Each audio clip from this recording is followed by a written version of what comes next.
ہم کو یہی دعا کرنی چاہیے کہ مولا تو مجھے ویسا بنا دے جیسا تو چاہتا ہے، تو مجھے وہاں رکھ جہاں تو رکھنا چاہتا ہے، اور مجھے وہاں سے اٹھا لے جہاں میری وجہ سے دین کی، اسلام کی عزت اور آبرو پر فرق آئے، اور جہاں میں دین کی خدمت، اسلام کی آبرو کے لیے کام کر سکوں وہاں مجھے رکھنا، اور جہاں میری وجہ سے شر، نفاق، حسد یا کینہ ہو وہاں سے مجھے باعزت طریقے سے اٹھا کر کسی ایسی جگہ پر بٹھا دے جہاں پر میں تیری رضا اور تیرے حبیب کی رضا کی خاطر اپنی نوکری اور اپنی خدمت سر انجام دے سکوں، کیونکہ مومن کا مقصود اور مومن کا مطلوب،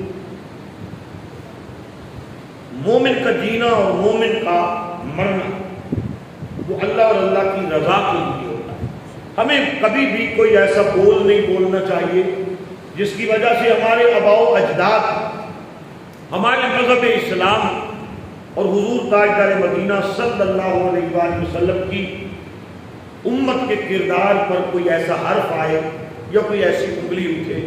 ہمیں اپنے کردار کو ایسا بنانا چاہیے کہ لوگ اپنی آنے والی نسلوں کو آپ کے اور میرے کردار کی مثال دیں۔ ہمیں ان بندوں کے رستوں پر خالق کی کائنات چلائے جن پر اس نے انعام کیا، اور بالآخر ہمیں بھی اپنے انعام یافتہ بندوں میں شامل فرمائے۔ یہ دعا صبح و شام، لمحہ لمحہ اپنی نمازوں میں اور قبولیت کے ہر وقت آپ کو مجھے یہ دعا مانگنی چاہیے، اور ایسی دعا کو اللہ ضرور قبول فرماتا ہے۔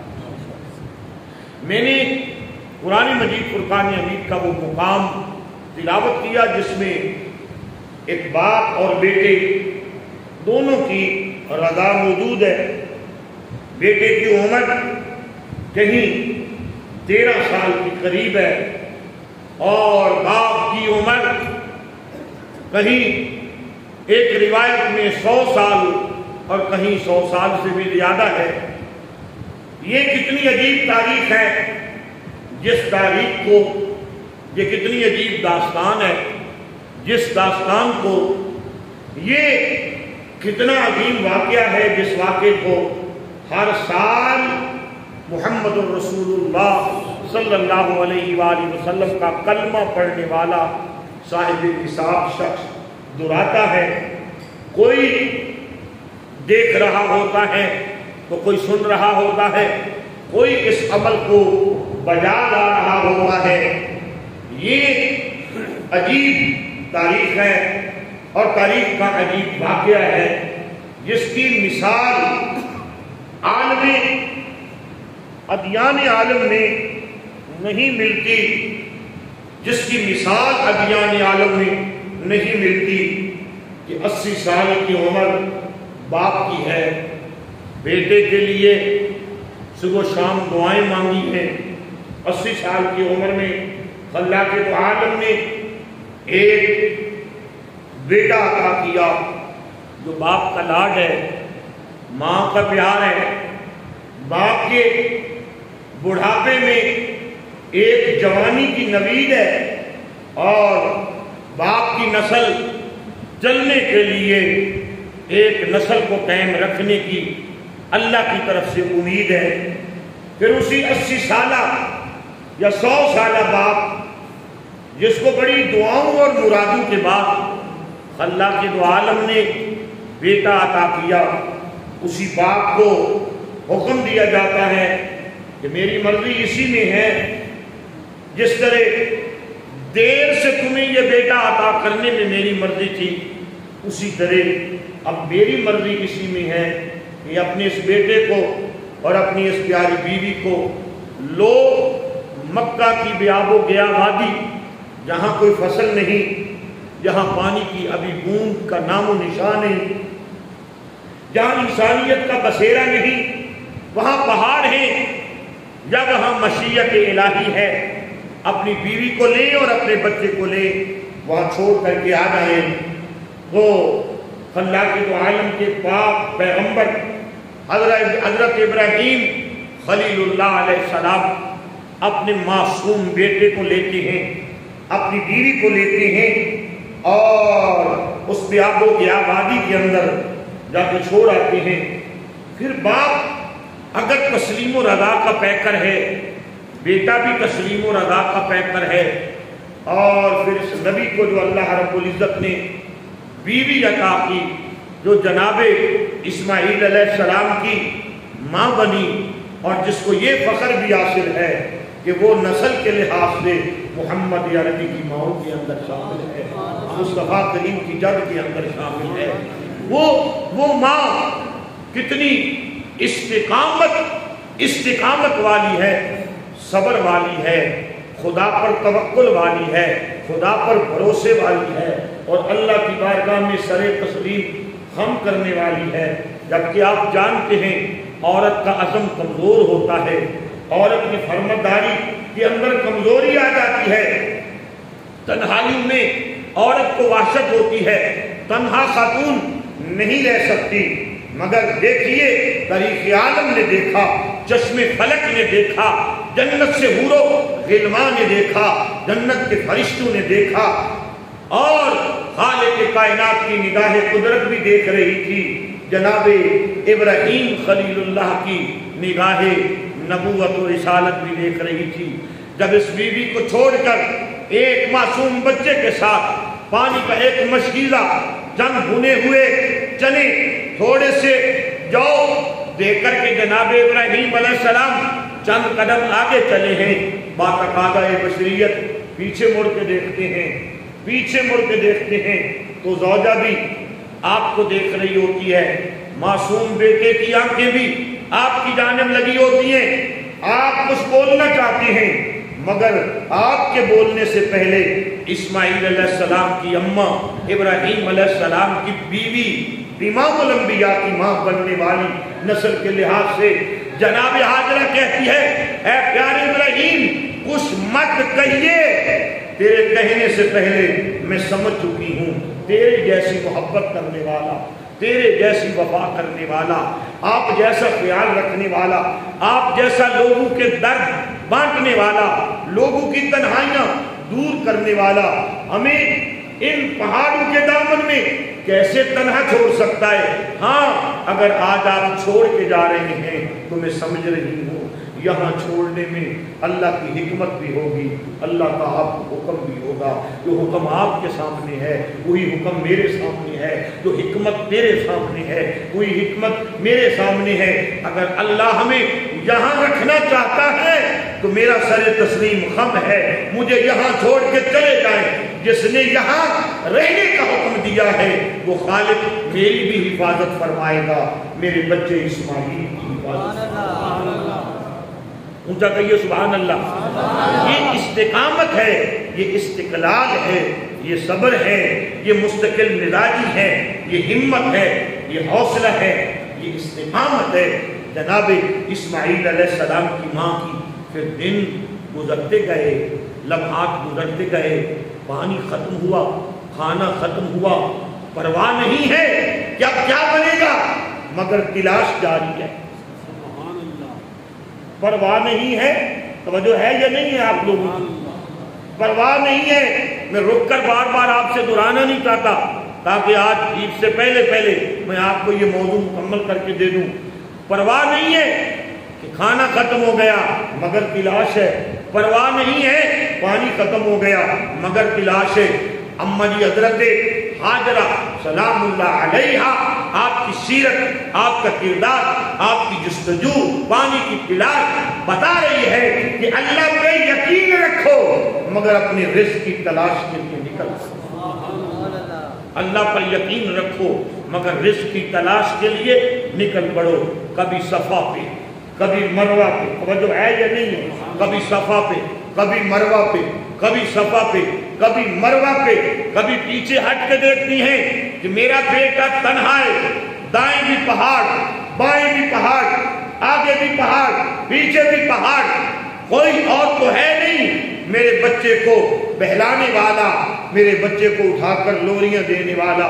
پہاڑوں کے پتھروں پر اپنے بیٹے اسماعیل علیہ السلام کو چھوڑ کر تلاشیں آپ میں جب نکلتی ہیں تو پھر وہ وقت بھی آتا ہے جب ان کا امتحان مکمل ہونے والا ہوتا ہے، اور ان کے امتحان اور ان کی جستجو کے صدقے قیامت تک کے لیے مومنین کو، مسلمانوں کو، انسانیت کو ایک انمول تحفہ دینا ہوتا ہے، ایک انمول اور ایک بے بہا قیمتوں سے بھی بڑی قیمت والا اللہ کے کائنات نے اپنی بارگاہ قدرت سے گفٹ دینا ہوتا ہے۔ یوں ہی جناب حاجرہ واپس بات آتی ہیں، جناب اسماعیل کی ایڑیاں ہوتی ہیں جن کو زمزم زمین سے نکل کر بوسے دے رہا ہوا، آپ کی تلاش مکمل ہوتی ہے، آپ باتقاضۂ بشریت ارد گرد ایک بنی بنا دیتی ہیں اور کہتی ہیں زم پتہ نہیں قبولیت کا وہ وقت کیسا ہوگا جب بی بی کے منہ سے زم نکلا۔ خالق کائنات نے اس پانی کا نام ہی زمزم رکھ دیا، زمزم رکھ دیا ہے۔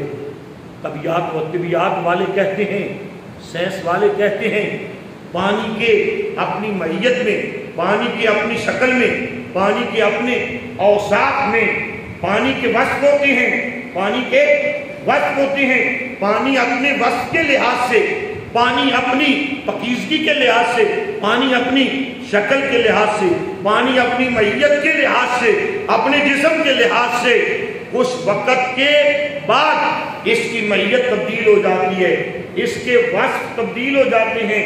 چاہے اس کو جتنا بھی آپ کیمیکل لگا دیں، اس کو جتنا بھی آپ محفوظ رکھ لیں، اس کے اوصاف کے اندر تبدیلی آ جاتی ہے۔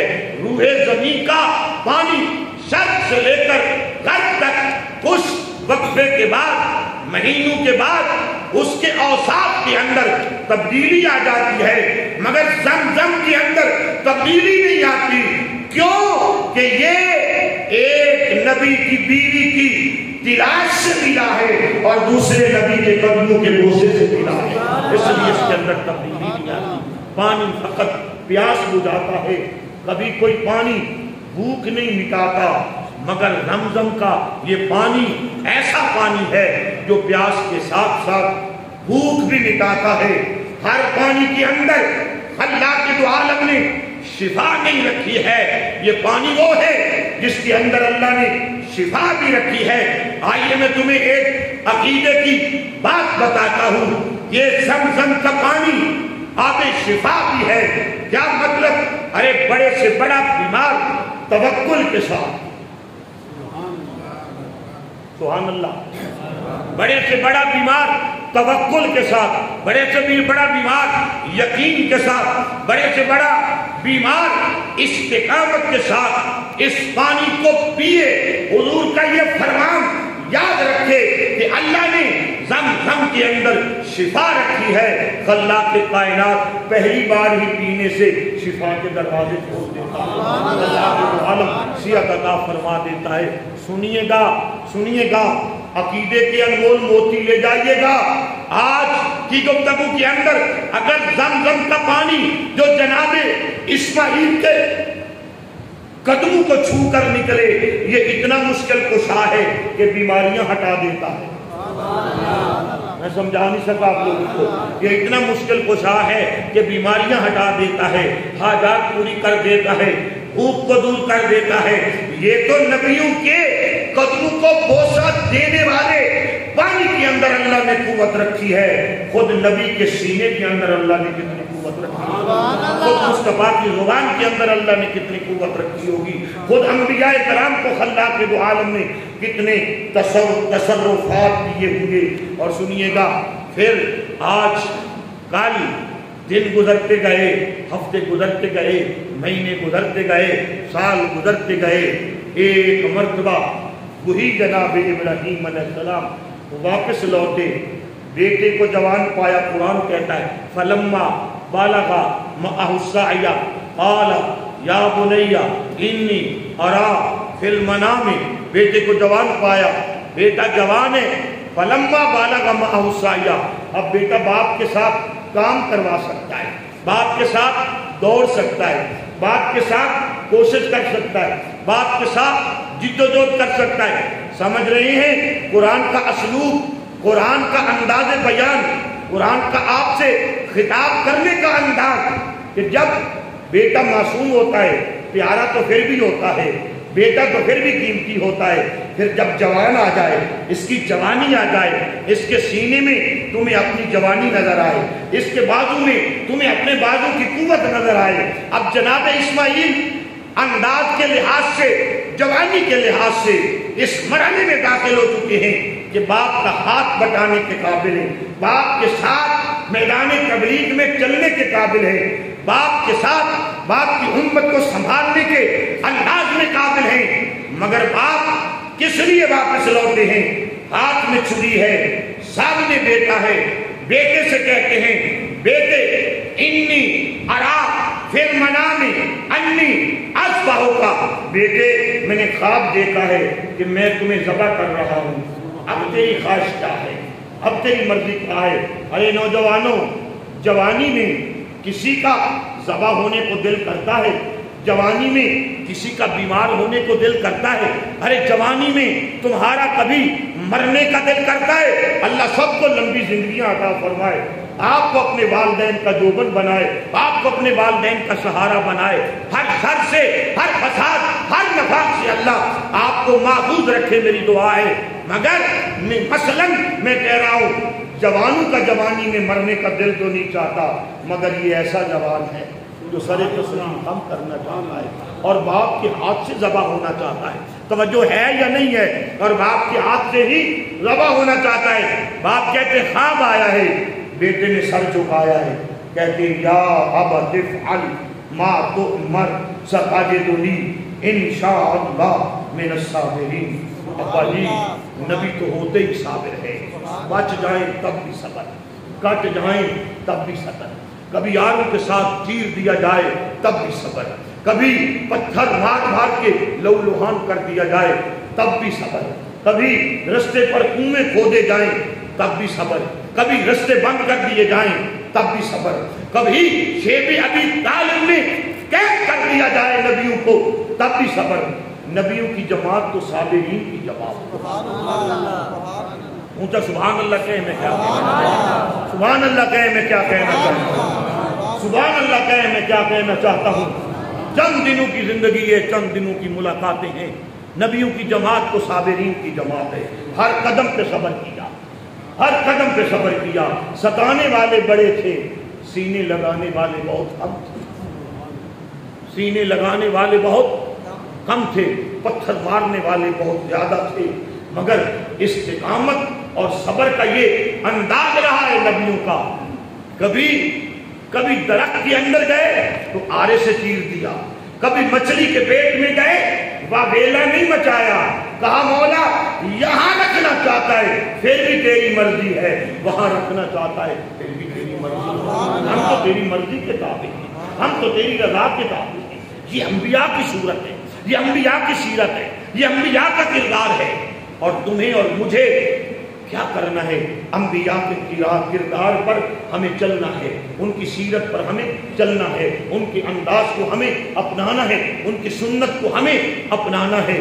اب اللہ کے نبی یہ کہتے ابا جی چھری چلائیں، پھر یہ نہیں کہا کہ میں بہت بڑا قوت والا ہوں، قوت کا پتہ تو چل رہا ہے، اسماعیل کی قوت کا پتہ تو چل رہا ہے، قوت والے ہیں نا، صبر والے ہیں نا، صبر کا پتہ تو چل رہا ہے، استقامت والے ہیں نا، استقامت کا پتہ تو چل رہا ہے کہ باپ کے ہاتھ سے ذبح ہونا چاہتے ہیں، مگر پھر بھی کہہ رہے ہیں ستجدنی انشاءاللہ، میرا کچھ نہیں۔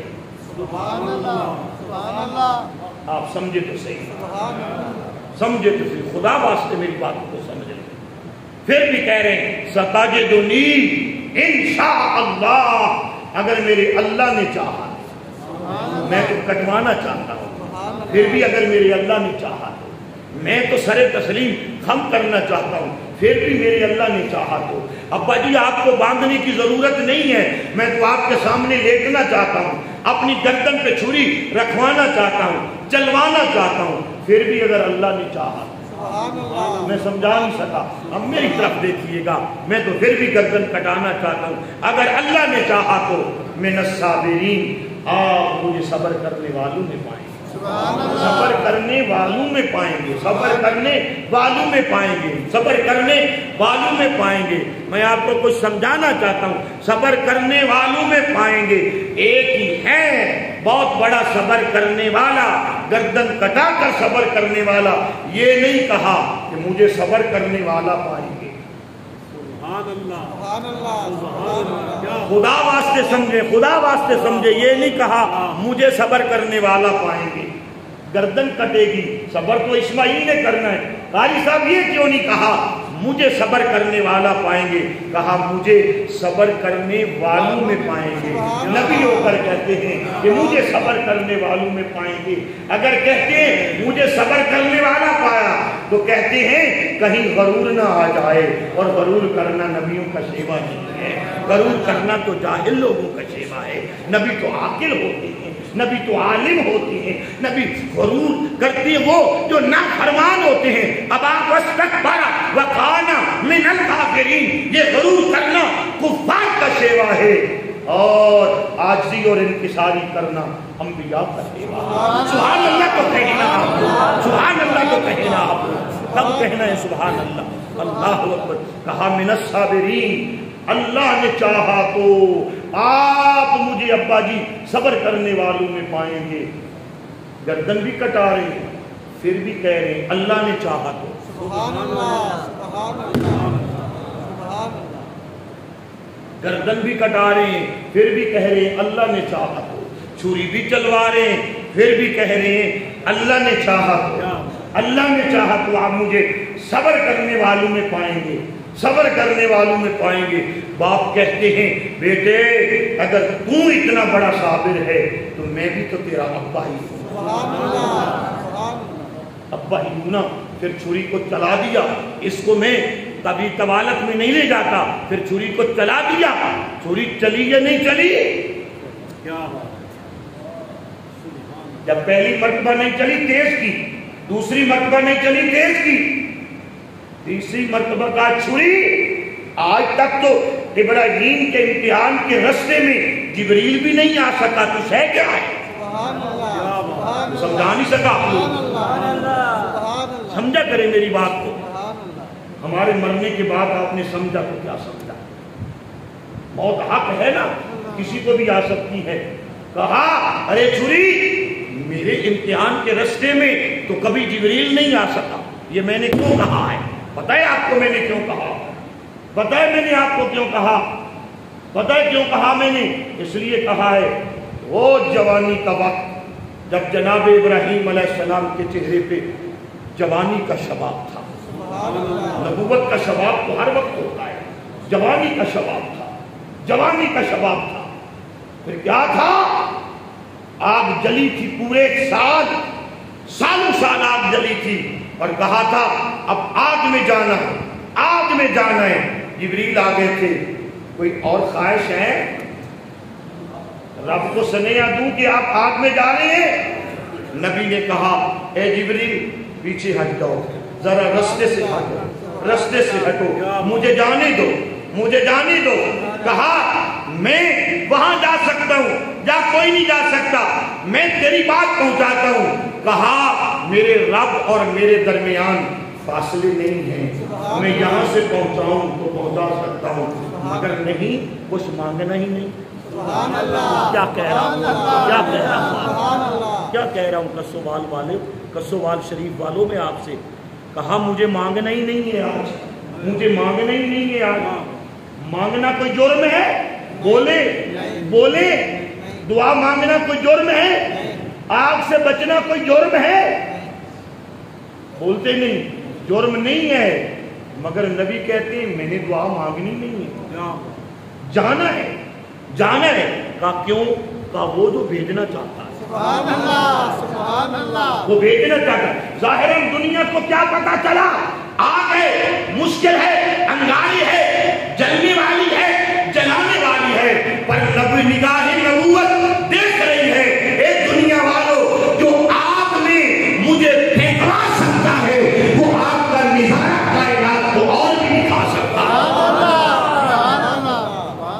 ہوا؟ پھر کیا ہوا؟ پھر کیا ہوا؟ جب آگ میں گئے پھر آگ نے کیا نظارہ کیا؟ ارے آگ کی ماہیت بدل گئی، آگ کی شکل بدل گئی، آگ کی خاصیت بدل گئی، آگ کی شکل بدلی یا نہیں بدلی؟ آگ کی ماہیت بدلی یا نہیں بدلی؟ آگ کی شکل بدلی یا نہیں بدلی؟ آگ کا وصف بدلا یا نہیں بدلا؟ آگ کی خوبی بدلی یا نہیں بدلی؟ ارے شرق سے لے کر غرب تک اتنی زندگی ہے اور انسانیت کی اتنی زندگی ہے، کسی کے لیے آگ کی خوبی نہیں بدلی۔ یہ ابراہیم ہے، جب آگ میں نہیں ہے تو وہ آگ ہوتی ہے، جب آگ میں قدم رکھا ہے اللہ کہتا ہے یا نارو کونی برتن میں سلام علی ابراہیم، اے آگ میرے ابراہیم پر ٹھنڈی بھی ہوگا، سلام کی پانی بھی ہوگا۔ دائیں دیکھتے ہیں تو آگ نظر نہیں آتی، جنت کے گلو گلزار نظر آتی ہیں، بائیں دیکھتے ہیں آگ نظر نہیں آتی، جنت کے گلو گلزار نظر آتی۔ سبحان اللہ، سبحان اللہ، سبحان اللہ، سمجھ رہے اللہ اکبر، سمجھ رہے؟ سبحان اللہ، سبحان اللہ۔ یاد ہے نا ابراہیم علیہ السلام کیا کہہ رہے ہیں شوری کو؟ جی یاد ہے نا؟ کس کس کو یاد ہے ذرا ہاتھ کھڑا کرے، میرا دل بھی بنے، آپ دل سے مجھے سنتے ہیں۔ چھری کو کیا کہہ رہے ہیں جناب ابراہیم؟ میرے سامنے تو کبھی کوئی آگ نہیں آئی، بیٹا میرا ہے، بیٹا میرا ہے، مجھے دیا رب نے ہے، اسی نے حکم دیا، وہ کٹوانا چاہتا ہے، میں کٹنا چاہتا ہوں، تو کون ہوتی ہے درمیان میں آڑ بننے والی؟ چھری نے کہا مولا مجھے زبان تو دے نا، پھر نبی کے ساتھ بھی بات کروں۔ چھری اپنی زبان خاص سے بولی، اے ابراہیم میں کون ہوتی ہوں تیرا حکم نہ مانوں، پر تو کہتا ہے کاٹ، وہ کہتا ہے نہ کاٹ۔ سبحان اللہ، ارے سبحان اللہ تو کہو نا، اللہ تمہاری قربانیاں قبول کرے۔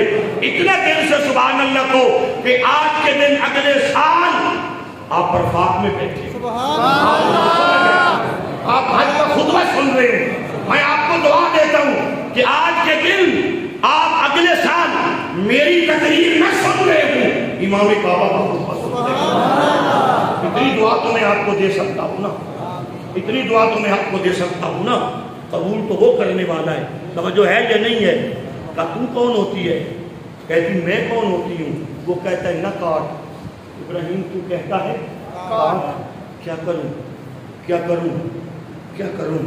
ایک مرتبہ جناب ابراہیم علیہ السلام نے سر جھکا کے کہا مولا خود ہی کہاں سے چلایا، کہاں تک پہنچایا، اور خود ہی پھر چھری کو کہتے چھری تو مہربانی کر کاٹ۔ چھری کہتی ہے مولا کاٹوں، کہا کاٹ، سبحان اللہ، سبحان اللہ، کہاں بیٹھ کے سو جائے، کاٹ دے، کاٹ دوں، نیچے گردن تیرے نبی کی ہے، کہا میرا حکم ہے کاٹ دے۔ ہائے ہائے کہا مجھ سے کٹواتا ہے، کہاں تجھ سے کٹواتا، حکم دیا۔ ادھر جناب ابراہیم علیہ السلام نے چھری کتنی تیزی سے چلائی ہوگی، آخر امتحان پاس کرنا ہے، ادھر چھری چلے گی، خون ہاتھوں کو لگے گا، انوار و تجلیات الہی کا دیدار ہوگا۔ کتنی جلدی میں چلائی ہوگی، ادھر جلدی میں چھری چلانے لگے، ادھر خالق نے کہا جبریل اس دن تیرا کوئی کام نہیں تھا، آج کام ہے۔ سمجھا نہیں سکا آپ لوگوں، اس دن جب آگ میں جا رہے تھے تیرا کام نہیں تھا، لیکن تو نے کہا تھا میں ذرا پوچھ کے آؤں، بھیجا میں نہیں تھا، مگر آج خود ہی بھیج رہا ہوں۔ جلدی کر، جنت سے دمبا لے، دمبے کو پکڑ اٹھا۔ سبحان اللہ تو کہو نا، سبحان اللہ تو کہو نا۔ جب آدم بنے تھے تو فرشتوں نے کیا کہا تھا؟ نحن نسبح بحمدک ونقدس لک، ہم تیری عبادت کے لیے کافی ہیں، تسبیحاں سجدے جو سجدے کرنے کے لیے تھے آج ان سے دمبے پکڑوا رہا۔ سمجھو تو صحیح، اللہ سمجھو تو صحیح، کب سمجھو؟ دمبا پکڑ، اتنا جلدی پکڑ، اتنا جلدی لے، اتنا جلدی اتر، سبحان اللہ، توجہ تو کرو، اتنا جلدی اتر، دمبا لیا، پکڑا، دوڑا، اڑا، ابراہیم کے ہاتھوں سے اسماعیل لیا، دمبا رکھا، چھری اسی طرح ابھی حرکت کر رہی تھی کہ پہلی حرکت چھری کی، کہاں سے جبریل چلا، دمبا لا کے پہلی حرکت سے بھی پہلے نیچے رکھ کے ذبح کروا کے کہتا ہے ابراہیم مبارک ہو، تیرے رب نے تیری قربانی قبول کر لی۔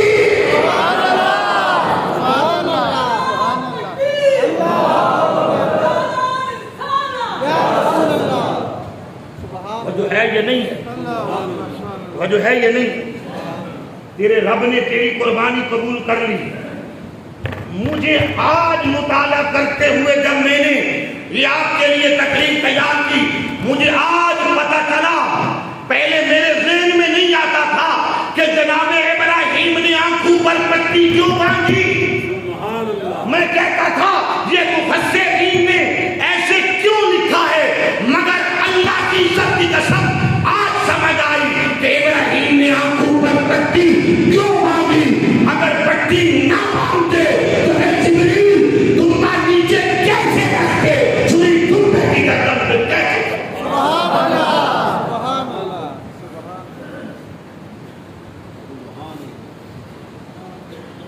توجہ ہے یہ نہیں ہے، توجہ ہے یہ نہیں ہے۔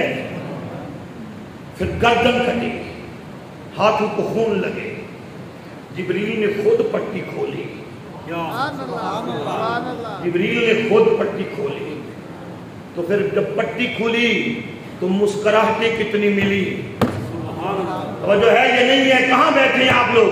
پٹی کھلی تو مسکراہٹیں کتنی ملی، ادھر جبریل مسکرائے، ادھر اسماعیل مسکرائے، ادھر جناب ابراہیم مسکرائے، ادھر ابراہیم نے دیکھا تو رب جلیل بھی اپنی شان کے ساتھ اس کی قدرت مسکرا کے کہہ رہی تھی ابراہیم امتحان ایسے ہی پاس کیے جاتے ہیں، رب کو ایسے ہی بنایا جاتا ہے، اپنا نام قیامت تک ایسے ہی کہہ رہا ہے۔ بات کی سمجھ آئی؟ کوئی بات کی سمجھ آئی؟ اللہ اکبر۔ پھر خالق نے کہا فلما اسلما، ہم نے باپ اور بیٹے دونوں کو سر تسلیم خم کرنے والا پایا، سر تسلیم خم کرنے والا پایا۔ اللہ رب العزت آپ کی قربانیوں کو قبول فرمائے۔ قربانی دینے میں بخل نہ کیا کرو، قربانی دینے میں بخل نہ کیا کرو۔ ہر صاحب نصاب پر قربانی واجب ہے، ضروری ہے۔ جس بندے کے پاس اپنی ضروریات کے علاوہ، اپنی ضروریات کے علاوہ 57.5 تولے چاندی کے پیسے یا مال ہے، اس پر قربانی واجب ہے۔ اور ایک قربانی دے کے جان نہ چھڑایا کرو۔ بیوی کے پاس الگ سونا ہے، اس پر الگ واجب ہے، آپ پر الگ ہے۔ بیٹا تمہارا کاروبار کرتا ہے، اتنا کماتا ہے کہ سال بعد 52 تولے چاندی کے پیسے جوڑ سکتا ہے، اس پر الگ قربانی ہے، تم پر الگ قربانی ہے۔ ایک قربانی دے کے جان نہ چھڑایا کرو۔ ارے آج کی داستان تمہیں کیا بتاتی ہے؟ تم دمبا دینے سے کتراتے کیوں ہو؟ ادھر تو بیٹے دینے کے لیے تسلیم و ادا کے بہ کر کھڑے ہوئے ہیں۔ توجہ ہے یا نہیں ہے؟ بڑے حسینی بنتے ہو۔ اللہ اکبر، اللہ اکبر۔ ارے یہ داستان محبت کیا ہے، یہ داستان محبت کیا ہے، یہ ماہ و سال کیا ہے۔ سال ختم ہو رہا ہے تو ابراہیم کی قربانی ہے، اسماعیل کی قربانی ہے۔ ارے یہ بھی 10 ہے،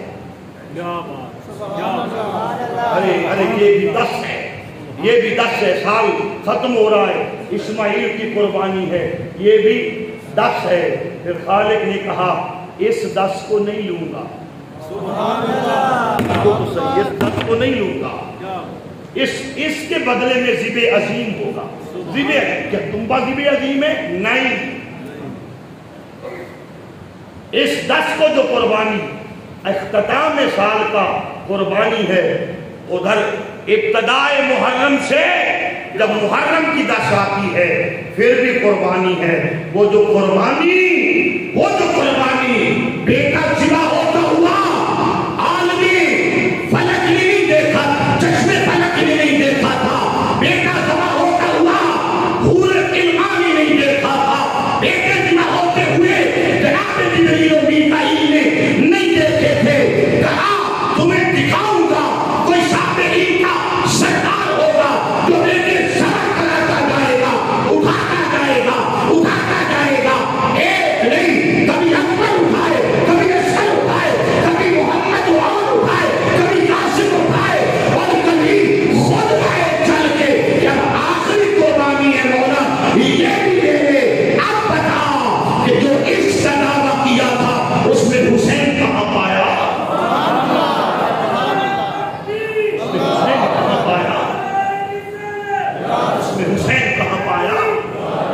اس میں حسین کہاں پایا؟ توجہ ہے یہ نہیں ہے؟ ارے مسلمانوں، تمہارے سال کا آغاز بھی قربانی سے ہوگا، تمہارے سال کا آغاز بھی قربانی سے ہوتا ہے اور تمہارے سال کا اختتام بھی قربانی پہ ہوتا ہے۔ تو پھر میں بحیثیت تمہارا مذہبی رہنما تمہارے سامنے ہاتھ جوڑتا ہوں، آج ایک قربانی دینے کا میرے ساتھ بھی وعدہ کریں۔ آج جس نے آپ کا دل دکھایا ہے، جس نے آپ کی غیبت کی ہے، جس نے آپ کی چگلی کی ہے، جس نے آپ کے ساتھ زیادتی کی ہے، ایک قربانی تو دیں، اپنے غصے کو تھوک، ہاتھ کھڑا کریں، ہاتھ کھڑا کریں، وعدہ کر اپنے غصے کو تھوک دیں۔ یہ قربانی دے کے پھر کل بکرے کی قربانی دیں، پھر دیکھتے ہیں وہ کریم کیسے قبول نہیں کرتا۔